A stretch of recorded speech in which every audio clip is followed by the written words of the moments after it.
Imagine reaching into your pocket to grab your keys. Oh, right. You just know they're there. Exactly. You can almost feel the reassuring weight of them pressing against your leg, right? The jagged edges of the metal. Yeah, you have a complete physical expectation. But then, when you pull your hand out, there is nothing but air. Just an empty palm. It is a terrible feeling. Think about that sudden, jarring sensation, that visceral vertigo of, well, wait, where's the thing I know exists? Right, because your brain has prepared a physical space for an object. And when the object fails to materialize, the absence itself feels heavy. Yes. It becomes almost like a phantom object. Precisely. And today, we are going to invite you to experience that exact same cognitive dissonance. But we are not dealing with your keys. No, definitely not. We're going to do it with your own mind. Welcome to a deep dive that promises to fundamentally rewire how you think about thinking itself. It really is Okay. that big of a shift. You are about to embark on an intellectual journey that is, quite frankly, going to shake the foundations of how you interact with reality. Absolutely. We are exploring the preliminary studies, the raw, unfiltered workshops of the legendary philosopher Ludwig Wittgenstein. Specifically, we are looking at the texts known as the Blue and Brown books. Right, which are basically the blueprints for his later masterpiece, The Philosophical Investigations. Exactly.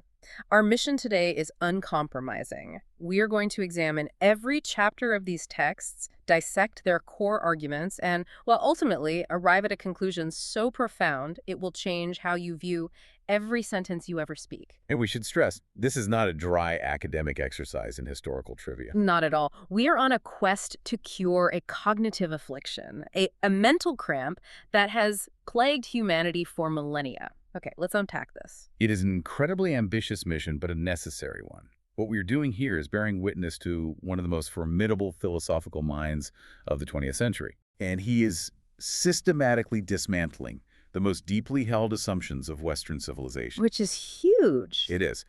Wittgenstein is preparing to challenge everything you presume to be true about the nature of meaning, the mechanics of understanding, and the very existence of the mind as you conceive of it. He really pulls no punches. No, he doesn't. He is going to suggest, quite radically, that the hidden treasures we have spent centuries searching for inside our own heads simply are not there. And before we can begin dismantling the human mind, we must first understand the raw, unpolished nature of the documents we are analyzing. The content is so important here. It is absolutely captivating. We are essentially looking at two separate sets of dictated notes. These are not polished treatises prepared for the printing press. Right, they are very messy. The first text, which became known as the Blue Book, was dictated by Wittgenstein to a select class in Cambridge during the 1933 to 1934 academic session. And he literally just had stenciled copies made. Yeah, and they were bound in simple blue wrappers. Then, following that, the Brown Book was dictated to two of his devoted pupils between 1934 and 1935. Found in brown wrappers. Naturally. Exactly. And there were originally only 3 typed copies of the Brown Book shared strictly among a tight-knit circle of close friends. But the ideas were so explosive that whole bootleg trade sprang up around them in the academic world. Which I love. It was essentially underground philosophy. Totally. These notes were passed around like illicit manuscripts. And to understand the gravity of these texts, we must look at the preface of our source material. Oh, the letter. Yes, it includes a highly revealing, almost agonizing letter Wittgenstein wrote to Bertrand Russell when he sent him a copy of the Blue Book. What is she saying?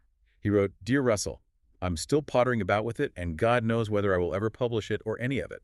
Wow, he was that unsure. He was. He went on to explicitly warn Russell that the notes are very difficult to understand, precisely because they are just hints. Just fragments. Right? Fragments meant only for the people who had actually sat in the lecture hall and heard him speak. That raises a rather massive question right out of the gate, doesn't it? It does. If these are just unpolished notes, disjointed hints, and classroom exercises, why do they hold such monumental importance? It's a fair question. I mean, it sounds as though we are choosing to read a director's messy, coffee-stained storyboard instead of watching the finished Oscar-winning film. Yeah. Why not just jump straight to his later published works? Well, what's fascinating here is that the messiness, the raw vulnerability of the thought process, is exactly what makes them so invaluable. How so? The preface reveals a crucial tectonic shift in his philosophical evolution. In his earlier, highly celebrated work, the Tractatus Logico-Philosophicus, the Wittgenstein was entirely obsessed with finding the necessary form of language. Right, the perfect structure. Yes, he believed there was a perfect crystalline logical structure underlying how we speak. And that language was essentially a mirror reflecting the logical state of the world. But that changes here. Dramatically. In the Blue and Brown books, we see that crystalline structure shattering. We see him pivoting in real time. He introduces a whole new concept, right? Exactly. He begins to introduce this entirely novel concept of language games. We are watching a genius realize, through grueling trial and error, that language isn't merely about translating hidden internal thoughts into external words. Right, it's not just a translation machine. No, it is fundamentally about training. It is a social activity. In these pages, philosophy ceases to be a static doctrine or a search for perfect logic. It transforms into an active method of investigation. Precisely. It is the sheer joy of seeing the raw mechanics of genius at work. Is figuring it out, stumbling, course-correcting, and illuminating the darkness as he speaks to these students in those damp Cambridge rooms. It's a very intimate look at his mind. And now that we possess that historical blueprint, we can dive straight into the Blue Book's first devastating attack on our assumptions. The big one. Yes, we are going directly after the granddaddy of all philosophical mysteries, the concept of meaning. Right. Wittgenstein opens the Blue Book by asking a deceptively simple question. He asks, what is the meaning of a word? And immediately, he points out a problem with that. Right. He points out that asking questions in this format, like what is length, what is knowledge, what is meaning, produces an immediate psychological resistance. Something he brilliantly terms a mental cramp. That phrase, mental cramp, is just perfect. It is the diagnostic key to everything that follows. It really is. He explains that the very structure of our grammar betrays us. Because we use substantives. Nouns, yes. And when we use a noun, our brains are hardwired to look for a physical thing that corresponds to it. Like if you hear the noun table. Exactly. When we hear the noun table, we intuitively scan the room for a flat wooden surface with 4 legs. When we hear the noun apple, we look for a red fruit. So when we hear the noun meaning, our grammar tricks us into embarking on a wild goose chase. We look for a physical or perhaps a ghostly, ethereal thing called meaning. And that causes the cramp. Yes.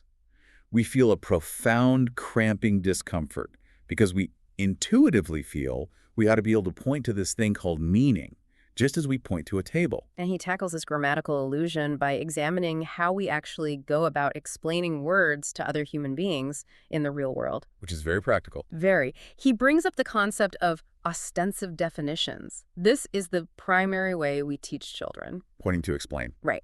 Suppose we are sitting together, and I want to teach you a brand new fabricated word. Let's say the word is tove. Okay, tove. I pick up a yellow wooden pencil from the desk, I point directly at it, and I declare, this is tove.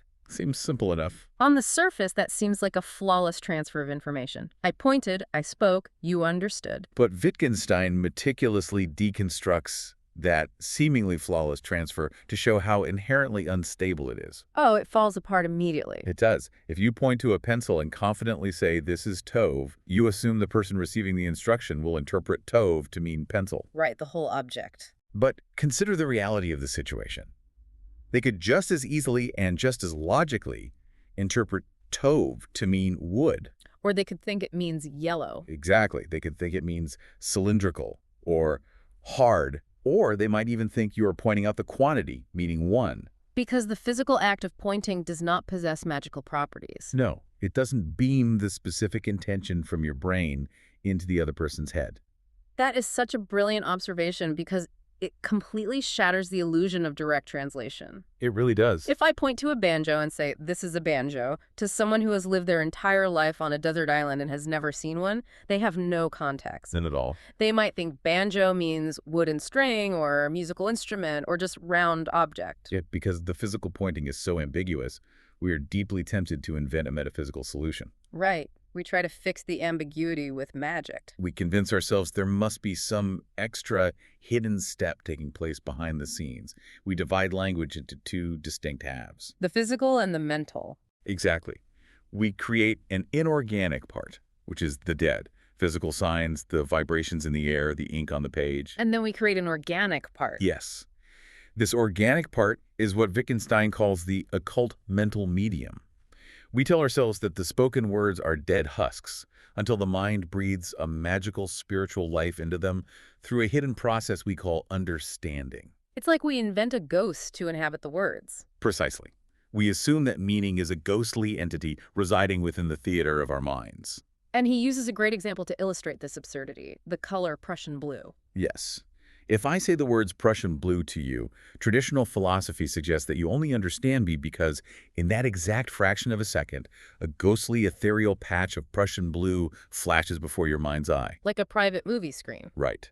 But Wittgenstein completely deflates this mystical assumption. He asks a highly pragmatic question. Why rely on a ghostly mental image? What's the alternative? What if, instead of relying on your mind's eye, you simply carried a physical, painted color chart in your breast pocket?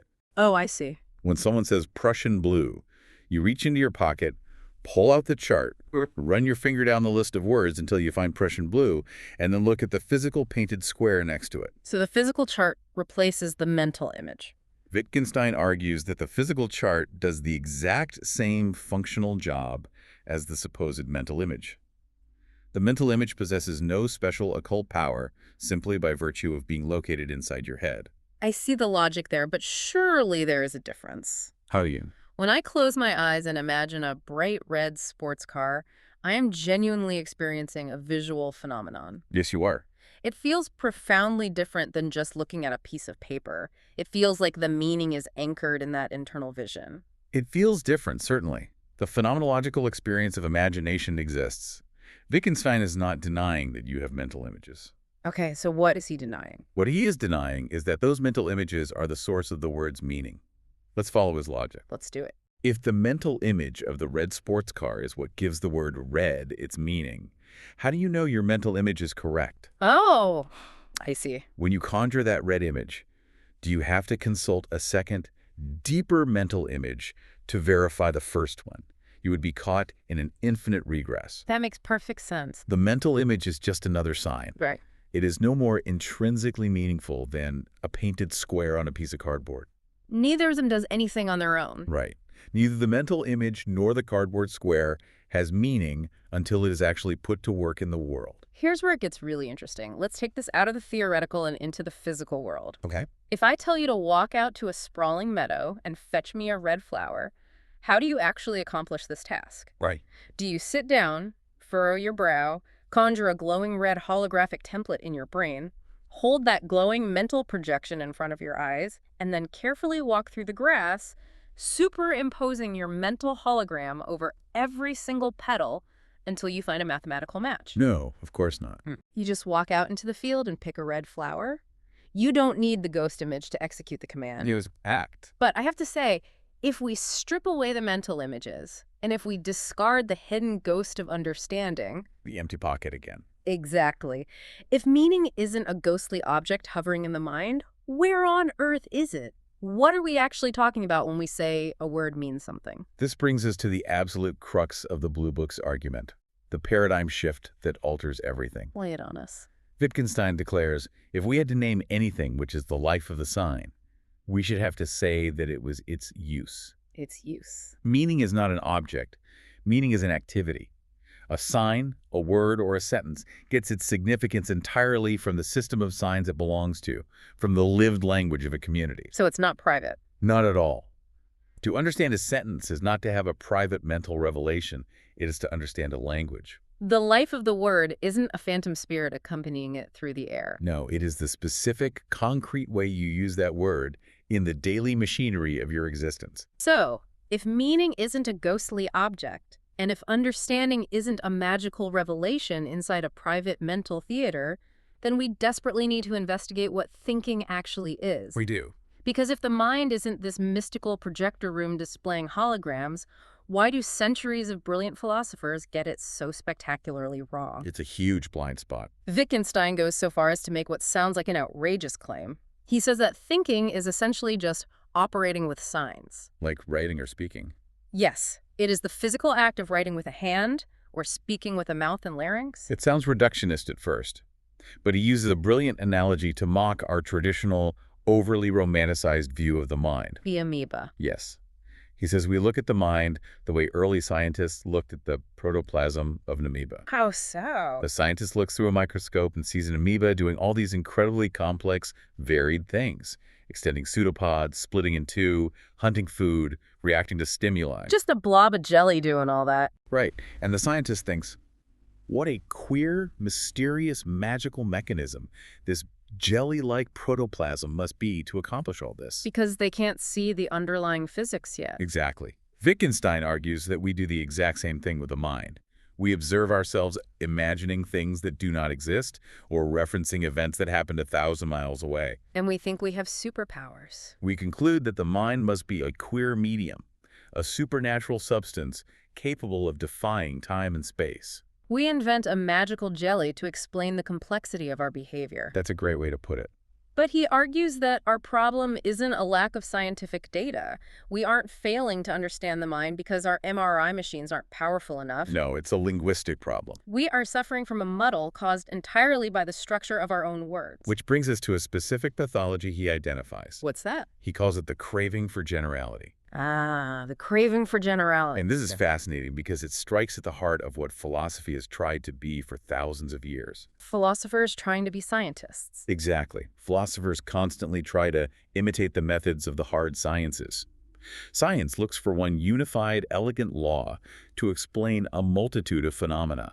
Right. Physics wants one theory of gravity to explain why an apple falls from a tree and why the moon orbits the Earth. So philosophers attempt to do the same thing with language. They try to find one unified, essential definition for a word. And the most famous culprit of this craving is Socrates, isn't it? Oh, absolutely. In the Platonic dialogues, Socrates constantly stops people on the street and asks questions like, what is knowledge? Or what is beauty? And the poor guy on the street tries to answer practically. Right, the person will usually respond by giving a list of examples. Yeah. They will say, well, a mathematician has knowledge and a shoemaker has knowledge of leather. And Socrates just shoots them down. He berates them. He will say, no, I didn't ask for a list of things that are knowledge. I want to know the single hidden essence that is present in all of them. Ah, Wittgenstein says that's a trap. He argues that this Socratic demand is entirely misguided. This craving for a single general essence leads to a complete contempt for the particular case. It blinds us. It blinds us to the rich, diverse, and completely ununified ways we actually use words in reality. And this craving for generality isn't just an innocent mistake. It creates massive, intractable philosophical nightmares. Huge ones. Take the puzzle of time. This is one of the most famous philosophical headaches in history. St. Augustine famously agonized over the question of time. Yes, his famous quote. He wrote, "What then is time? If no one asks me, I know what it is. If I wish to explain it to him who asks, I do not know." Augustine felt profoundly paralyzed by this. But Wittgenstein points out that this paralysis is nothing more than a grammatical confusion. How does he explain that? Well, the substantive word time acts like a noun, right? So it makes us think there is a mysterious, invisible flowing river, a tangible substance that we need to pin down and define. We get that cramp again. Exactly. We feel a deep mental discomfort because we can't grasp the water of this river. But Wittgenstein compares this profound metaphysical angst to the behavior of a young child. Oh, the child asking why. Yes, a child who constantly asks why to every single statement you make. It's relentless. The child's why isn't a genuine request for a complex scientific cause. It is simply an utterance of unclarity, a symptom of feeling cramped and confused by the overwhelming structure of language. Yeah, that is a perfect illustration. The anxiety Augustine felt wasn't a revelation of the universe's deep mystery. It's just bad grammar. It was a symptom of his language idling, of a word being taken out of its practical use and stared at until it lost all sense. And Wittgenstein tackles the concept of solipsism using the exact same diagnostic tool. Solipsism is a tough one. For those unfamiliar, solipsism is the terrifying philosophical doctrine that only my own mind is sure to exist, and that the external world and other minds might just be illusions. It's very isolating. The solipsist confidently declares, "Only what I see is really seen."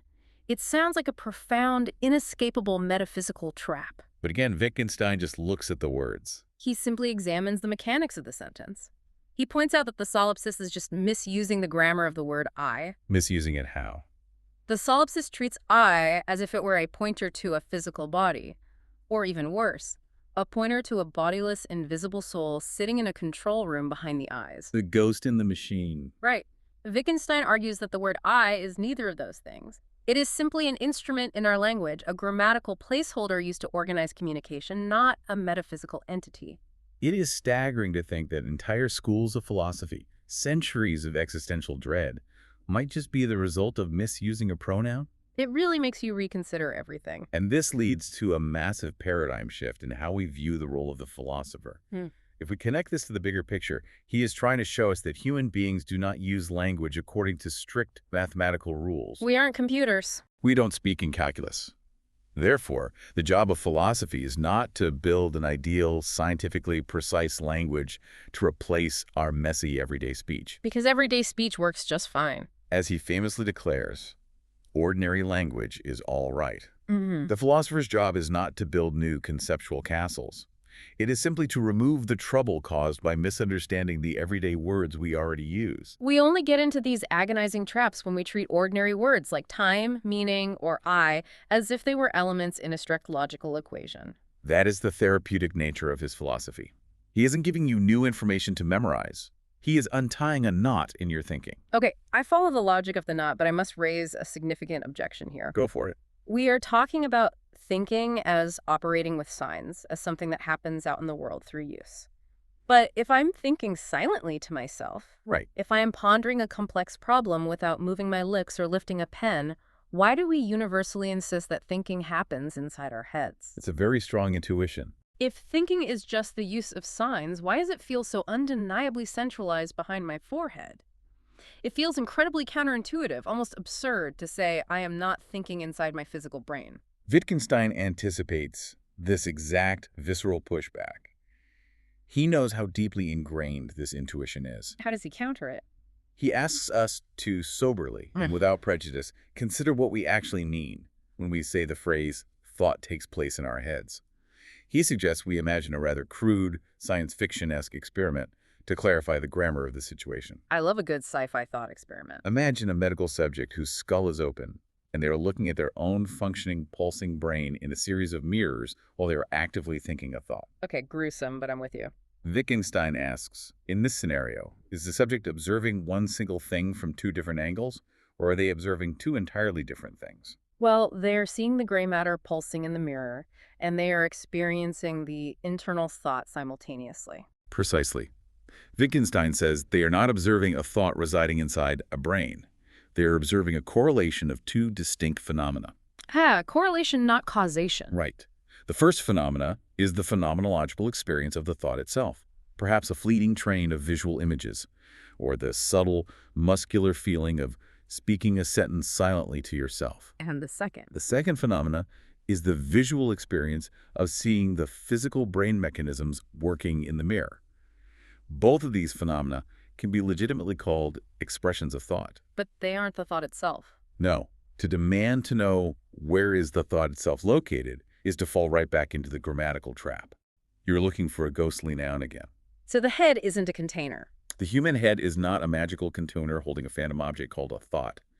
We simply observe physiological brain processes, and we observe the behavioral use of signs, and we note the correlation between the two. The thought is not a physical object tucked between the synapses. That is an incredibly heavy realization. It is as if he is calmly reaching out and pulling the rug out from under our most intimate self-perception. We are not ghost pilots driving a meat machine. We really aren't.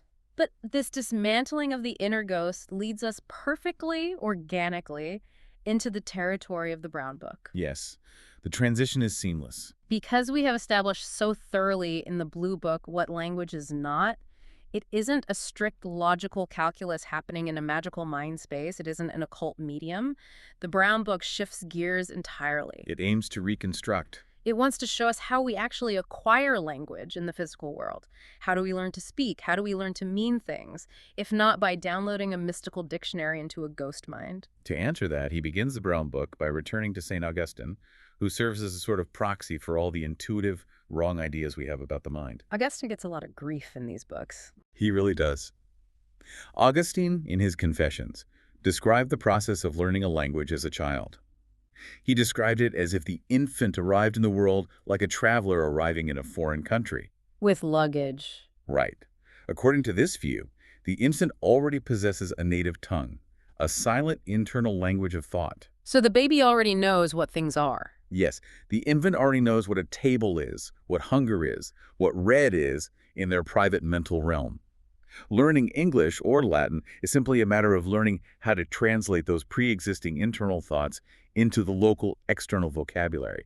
But Wittgenstein completely and utterly rejects this translation model of the mind. He throws it right out. And because he rejects the idea that we are born with an internal dictionary, he has to explain how the machinery actually starts. How do we actually learn? So he introduces his most famous and enduring concept, the language game. This is a huge moment in philosophy. He strips human communication down to its absolute, most primitive, bare-bones forms.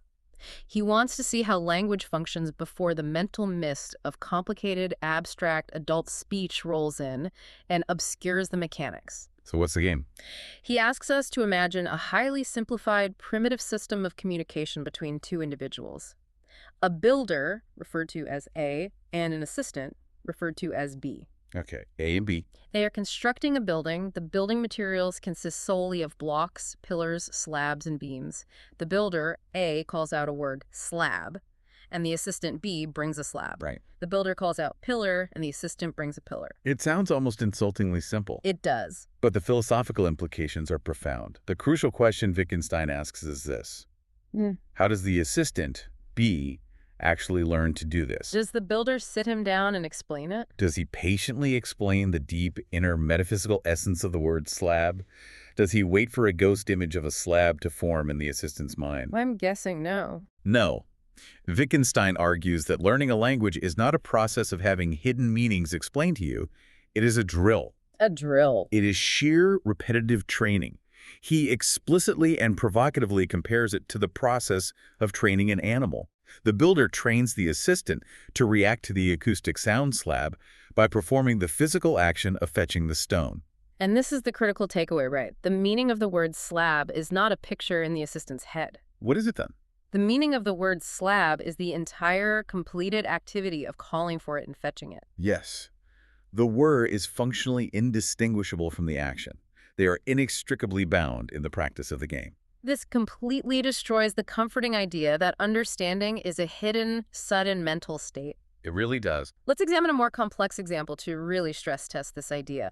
Let's take the concept of knowing the formula or understanding a mathematical sequence. Math is a great test case. Suppose I write a series of numbers on a chalkboard, 2, 4, 6, 8, and I ask you to continue the sequence. Easy enough. You look at the board and suddenly you say, ah, I know how to go on, I can continue the series. Now, what exactly happened in your mind in that fraction of a second? It feels like an explosion of clarity. Right. Is there a specific glowing aha particle that flashes in your brain at that exact moment?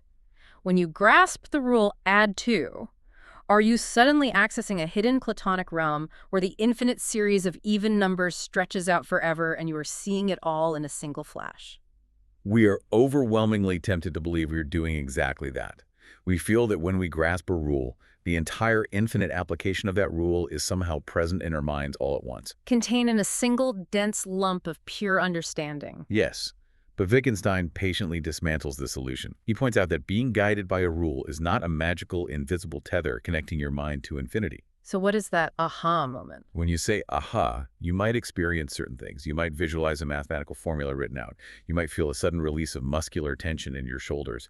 You might say the words add 2 silently to yourself. But those aren't the understanding. Wittgenstein argues that none of those internal experiences constitute the ultimate understanding of the rule. They are just side effects. They are the exhaust fumes of the engine, not the engine itself. Beautifully said. Because if you say, I know how to go on, but then you write down 10, 12, 15, 19, we would say you didn't understand the rule at all, regardless of how bright that aha particle flashed in your mind. Exactly. The flash means nothing without the action. The only ultimate, indisputable proof that you understood the rule is that you actually pick up the chalk and write down 10, 12, 14. Doing the action, performing the practice, is the sole proof of understanding. Exactly. Understanding is not a state that precedes the action. Understanding is demonstrated by the action itself. It is the action. He gives another brilliantly clarifying example about operating a rule. He asks us to imagine a person who has been instructed to read a sheet of paper covered in dots and dashes, and they must translate those symbols into physical movements. Like a dance. Yes. A dot means they must take a hop, and a dash means they must take a step. At the very beginning of the training, what is guiding them? Well, they probably look at a dot, mentally consult a visualized chart like, dot equals hop, and then they hop. Right. But what happens after a week of practice? What happens after a month? The mental table completely fades away. They don't consult anything. They just see a dot, and their body instantly hops. Precisely. Eventually, the training completely takes over the organism. The rule has been drilled into their behavioral repertoire. They no longer need a conscious mental intermediary. It's pure reflex. The action becomes an immediate reaction to the sign. This transition we are tracing from the blue book to the brown book is vital for understanding his larger project. Which it is. He is moving from the negative task of showing what language isn't. It isn't a ghost in the machine. It isn't an occult process, to the constructive task of showing what it actually is. And what is it? Language is a massive, sprawling collection of distinct, complete practices.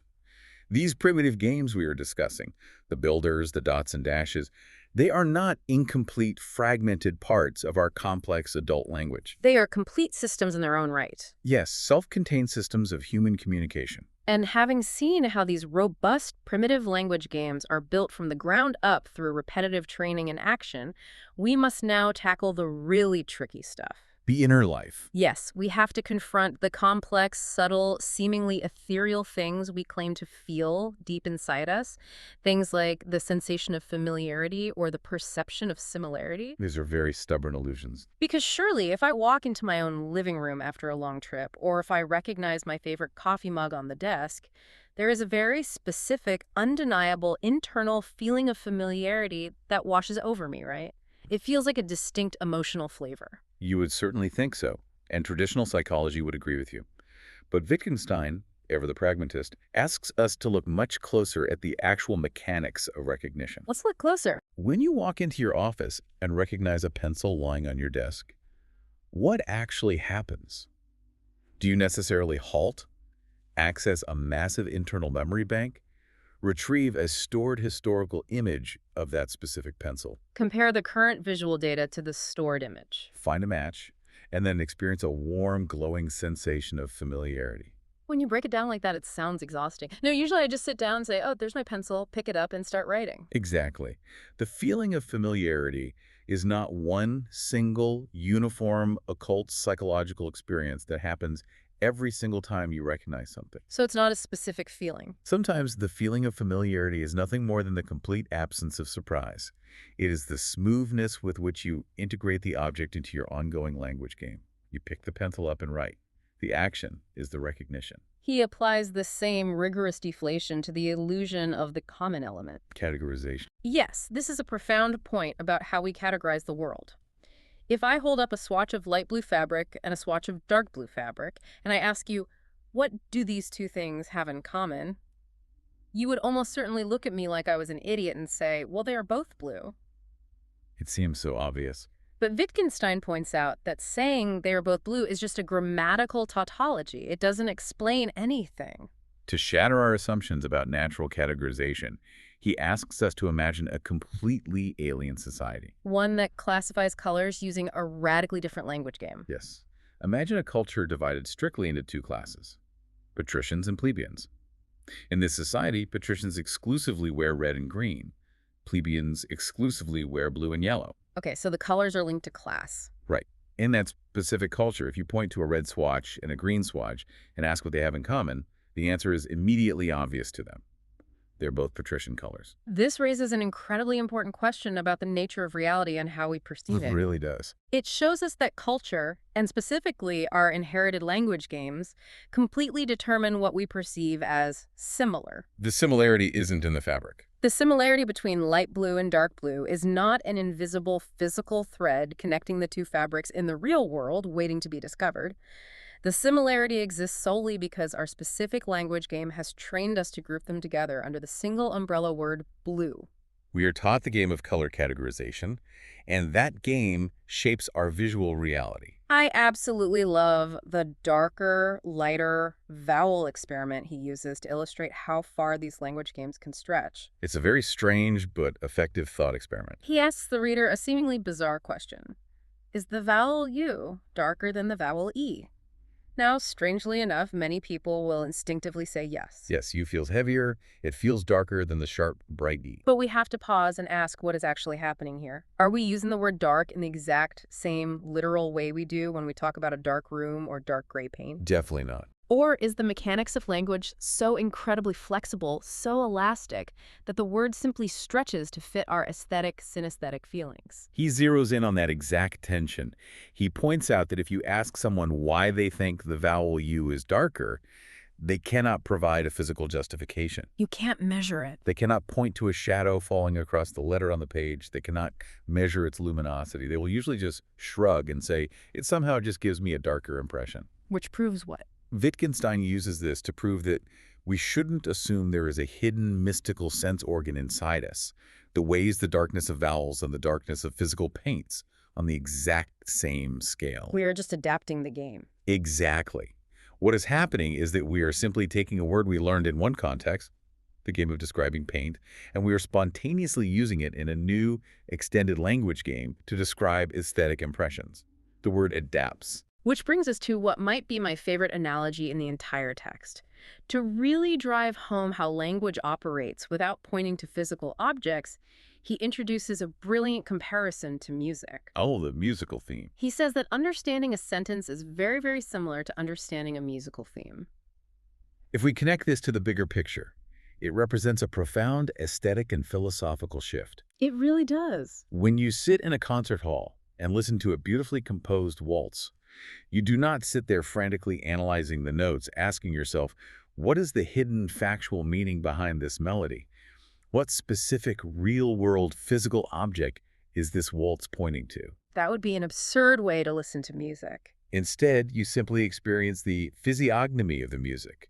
You understand the waltz by the way it is played, the tempo, the rise and fall of the dynamics, the emotional resonance it evokes within you. You just feel it. Wittgenstein suggests that a vast number of the sentences we speak every day are exactly like that waltz. We shouldn't constantly interrogate language, asking what invisible physical reality a sentence is pointing to. Sometimes you don't need a definition. No, you just need to experience the physiognomy of the sentence within the specific lived game it is being played in. That is a beautiful way to look at human communication. It removes the sterile, robotic need for everything to equal a physical object. Brings the humanity back into it. So let's take stock of where we are. We have traversed the illusions of meaning. We have dismantled the myth of the ghostly mind, and we have explored the gritty, practical mechanics of language games and training. We've covered a lot of ground. We have torn down the mental holograms and the protoplasmic amoebas. Now, as we reach the end of these texts, what is the ultimate takeaway? What is Wittgenstein's final, overarching directive to us as thinkers? He states it incredibly clearly, almost like a manifesto, near the end of the text. What does he say? He says, our method is purely descriptive. The descriptions we give are not hints of explanations. That single sentence is the emotional and intellectual climax of both the Blue and Brown books. It really is. For thousands of years, philosophers have been trying to act like physicists of the soul. Building models. They have been desperately trying to build complex, hidden theoretical models to explain the secret mechanisms of time, the structure of reality, the truth of solipsism, and the hidden gears of the human mind. And Wittgenstein is standing athwart history, telling us to stop. We do not need to invent invisible gears and ghostly mediums to explain human life. He is declaring that all the grand, terrifying philosophical problems we face are not mysteries of the universe. They are simply knots we have tied in our own language. Exactly. So what does this all mean for us? It means the therapy for a mental cramp isn't a deeper, more complex theory. No, the therapy is just clear, simple description. We simply need to clearly describe how words are actually used in everyday life, in the dirt and the noise of their specific language games. And when we do that successfully, the deep, terrifying philosophical problems do not get solved in a blaze of scientific glory.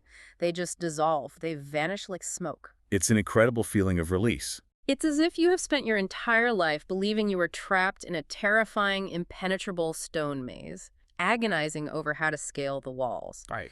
And then, Through clear description, you suddenly realize the walls of the maze aren't made of stone at all. They're just made of words you invented. You can just walk right through them into the open air.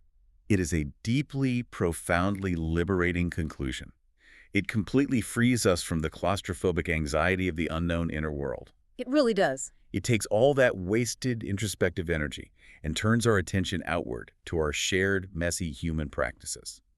Every time you speak, you aren't trying to magically beam a phantom image from your hidden, isolated soul across the void into mine.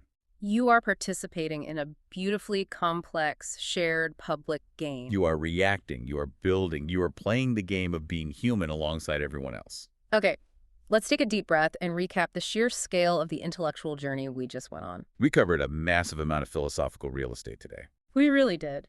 We started by ruthlessly tearing down the ghostly idea of meaning, the persistent illusion that understanding is a magical private hologram flashing in your head. And we replaced that ethereal ghost with the simple, earthy, undeniable reality of use. We explored the primitive building blocks of communication through the builder's language games, proving that language is drilled into our behavior through training. Not magically decoded through an innate translation machine. And we arrived at the profound, liberating truth that philosophy isn't about discovering the hidden physics of the soul.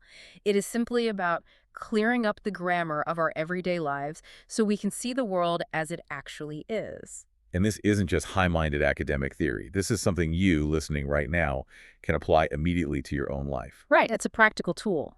The next time you find yourself feeling stuck, anxious, or overwhelmed by a massive abstract concept, whether you are agonizing over the true nature of justice or identity or success, remember the mental cramp. Recognize that your language is tricking you into looking for a ghost. Don't look for the ghostly essence. Look at the use.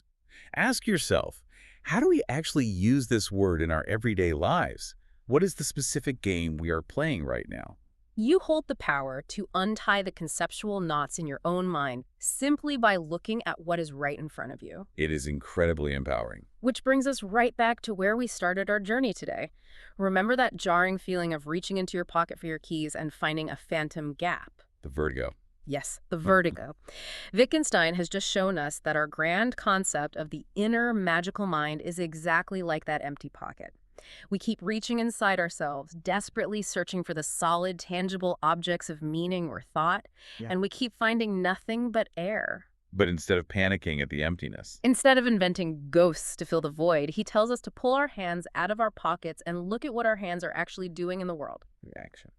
Which leaves us with one final, lingering question to ponder as we go about our day. What's the question? If all your deepest, most intimate, most fiercely private thoughts are formulated using a language that was drilled and trained into you by the outside world, by the builders and the teachers around you, how much of your inner voice is actually yours, and how much is just the echoing resonance of the language games you have been taught to play?